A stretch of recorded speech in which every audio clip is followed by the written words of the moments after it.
Hi friends, new fashion maker JH मध्ये आपलं स्वागत आहे। बऱ्याचदा फ्रेंड्स असं होतं की आपल्याला ब्लाऊज शिवता येतं, पॅटर्न काढता येतं, बट बेसिकली माप कसं घ्यायचं ब्लाऊजचं परफेक्ट ते कळत नाही। तर फ्रेंड्स, आज बिगिनरसाठीच हा व्हिडिओ आहे की ब्लाऊजचं माप कसं घ्यायचं परफेक्ट। तर अशा पद्धतीने ब्लाऊजचं हुक लावून घ्यायचं आहे फ्रंटचं। इथे बघू शकता तुम्ही, अशा पद्धतीने करून घ्यायचं आहे। वाटलंच तर थोडीशी प्रेसही करून घेतलीत तरी चालेल ब्लाऊजला, म्हणजे जे माप आहे ते आणखीनच परफेक्ट येईल। तर हे बघा, इथे जी फिटिंगची टिप आहे, जिथे आपण स्लीव सुद्धा जोडलेली आहे त्या ठिकाणी फिटिंगची जी टिप आहे त्या ठिकाणी आपल्याला टेप लावायचा आहे दुसऱ्या साइड पर्यंत। आणि फ्रेंड्स, हे थोडंसं खेचून घ्यायचं आहे, नॉर्मल स्ट्रेच करायचं आहे त्याला, म्हणजेच ब्लाऊजला स्ट्रेच करायचं आहे थोडंसं।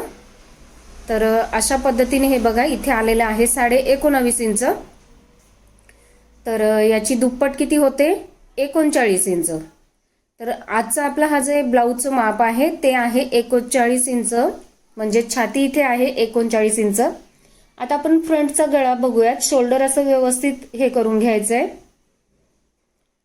फोल्ड करून घ्यायचं आहे। आणि अशा पद्धतीने मी सरळ मोजते फ्रेंड्स, तुम्ही क्रॉस सुद्धा मोजू शकता, पण मग जेव्हा तुम्ही पॅटर्न काढाल तेव्हा तुम्हाला क्रॉसच टाकावं लागेल गळ्याचं माप। इथे मी स्ट्रेट घेतले, तर इथे पुढचा गळा आलेला आहे 6 इंच। आता ब्लाऊजला पलटी करून घ्यायचं आहे, अशा पद्धतीने व्यवस्थित अंथरून घ्यायचं आहे फ्रेंड्स। ब्लाऊज वरच्या शोल्डरच्या टिप पासून थोडंसं स्ट्रेच करत खाली बघायचं आहे की उंची किती आलेली आहे। इथे 14.5 उंची आलेली आहे ब्लाऊजची। तुम्हाला देखील असंच घ्यायचं आहे फ्रेंड्स माप, अगदी परफेक्ट येतं, काहीच प्रॉब्लेम येत नाही। हे बघा, इथे गळ्याची उंची आलेली आहे 10 इंच।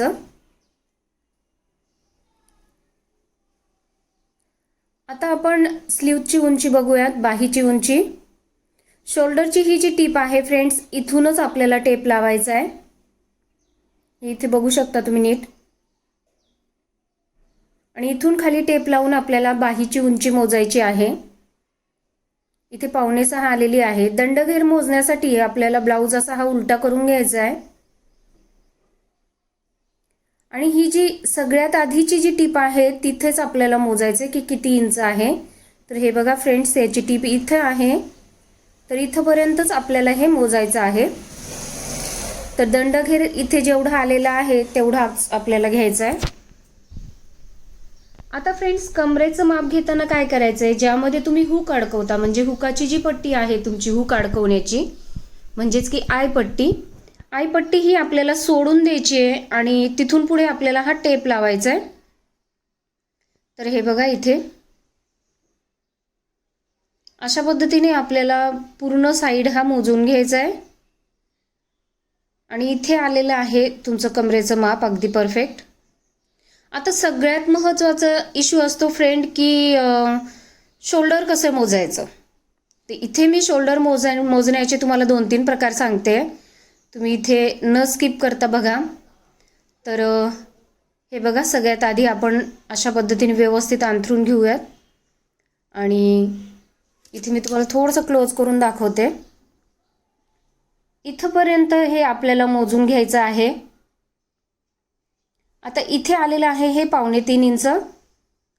यामध्ये आपल्याला 2.25 इंचाची गळा रुंदी ॲड करायची आहे, आणि अर्धा इंचाचा आपल्याला शोल्डर मार्जिन, म्हणजे जे काही आपलं शिवण मार्जिन आहे, आपण गळ्याला जी पट्टी वगैरे लावणार आहोत त्याचा अर्धा इंच मोजायचा आहे।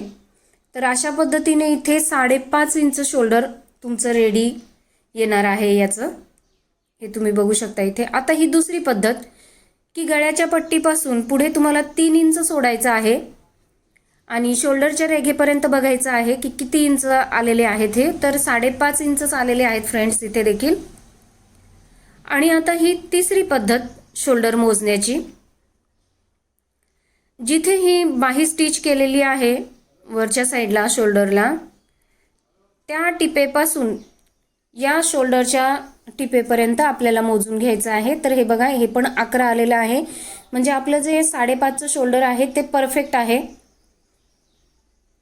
याला आपण 5.5च शोल्डर घेतलेलं होतं, ॲक्च्युली मी शिवलेला हा ब्लाऊज आहे आणि आता माझ्याकडे रिटर्न तो मापासाठी आलेला आहे।